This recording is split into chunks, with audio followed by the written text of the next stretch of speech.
ლაფანყურის სპეცოპერაციის დროს დაღუპული სამი ახალგაზრდა დუისის სასაფლაოზე მეორედ დაკრძალეს ექსპერტიზის შემდეგ ცხედრები მშობლიურ სოფელში გადაასვენეს დღესვე აგვისტოს მოვლენების კიდევ 4 მსხვერპლის ექსჰუმაცია მოხდა. ცხედრები თბილისში სასჯელ ახსრულების მე-18 დაწესებულებაშია დასვენებული. კახა კუპატაძე განაგზობს პირდაპირ ეთერში თემას, რომელიც კახეთიდან გვერდება პირდაპირ ეთერში. კახა, რა ხდებოდა დღეს დუისში და თუ არის ცნობილი, როდის გამოქვეყნდება ექსპერტიზის დასმა? დუისის სასაფლაოზე დღეს დილით იმ ცხედრების ექსჰუმაცია მოხდა, რომელიც 2000 მიმდინარე წლის 28 აგვისტოს ლაფანყურის სპეცოპერაციის დროს დაიღუპნენ.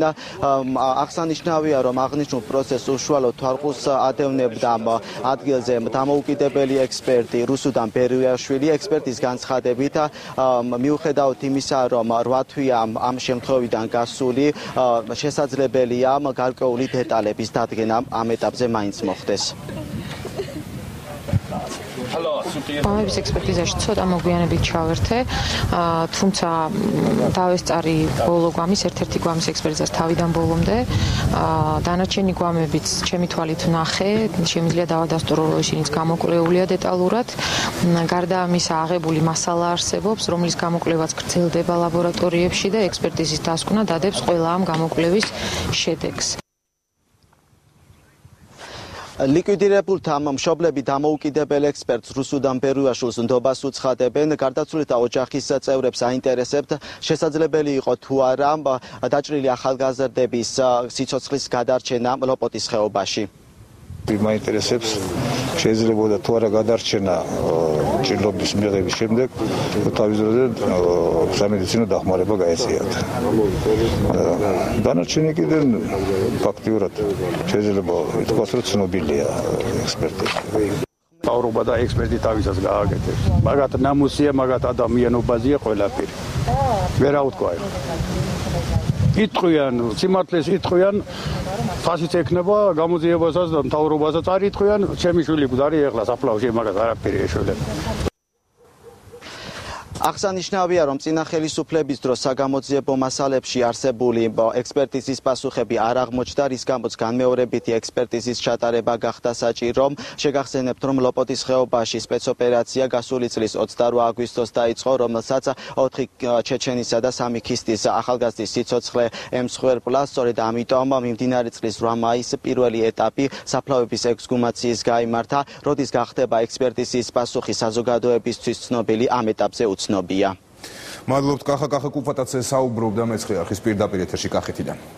ერთდროულად ორი აქცია რუსთაველის გამზირზე ჰომოფობიის წინააღმდეგ ბრძოლის საერთაშორისო დღეს სექსუალური უმცირესობები ხვალ ეგრეთ წოდებული ფლეშმობით აღნიშნავენ. პარლამენტის ძველი შენობის წინ დაგეგმილ შეკრებას ფეხით მსვლელობით გააპროტესტებენ სხვადასხვა ჯგუფის მიერ ორგანიზებული აქციის მონაწილეები.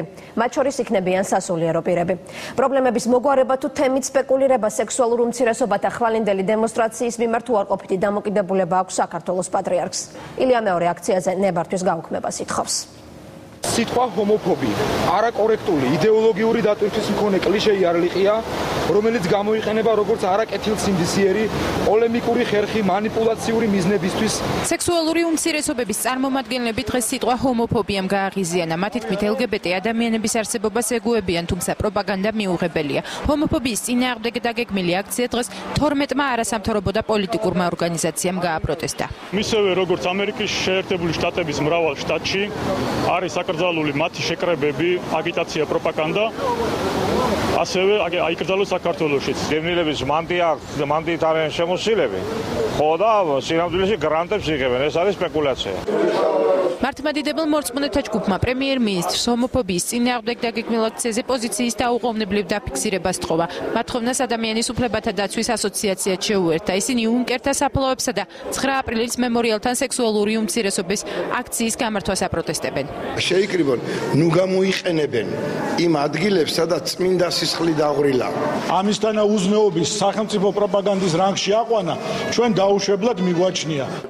LGBT აქციას მოწინააღმდეგეები ხვალ პარალელური აქციით დაუპირისპირდებიან. სექსუალური უმცირესობის ფლეშმობთან დაკავშირებით საქართველოს კათოლიკოს პატრიარქის განცხადებაც გავრცელდა. მიზნად ისახავს არა ამ ადამიანების რეალური პრობლემების მოგვარებას, არამედ თემით სპეკულირებას. რადგან ფაქტია, ჩვენს ქვეყანაში დამკვიდრებული ტრადიციული აზროვნების მიუხედავად მათ შეუზღუდავად შეუძლიათ წარმართონ თავისი პირადი ცხოვრება. თბილისის მერიამ და ხელისუფლებამ უნდა გაითვალისწინოს ეს და გააუქმოს ჰომოსექსუალებისათვის მიცემული ნეფართვა დემონსტრაციისა.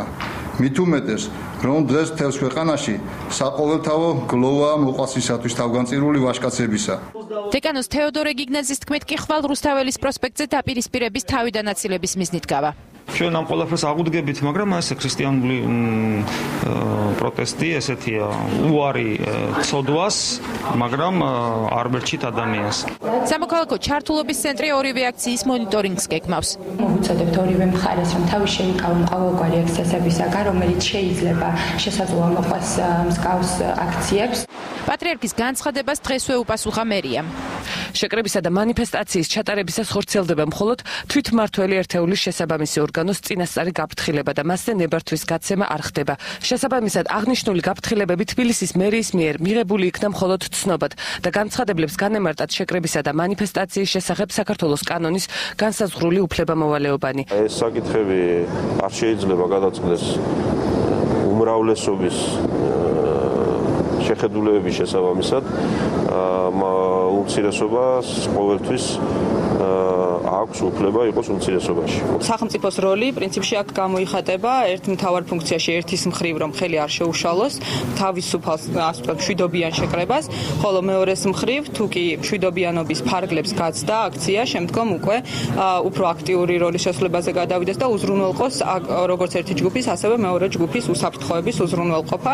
აქციას მოველით რომ იქნება მეტად მშვიდობიანი, მოკლევადიანი, ის იქნება დაცული, ასე ვთქვათ, როგორც კონტრადემონსტრატებისგან, ისე სხვა სახის ძალადობისგან.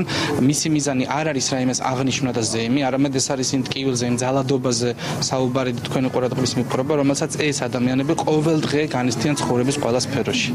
რუსთაველის პროსპექტზე ხვალ ორი აქცია გაიმართება.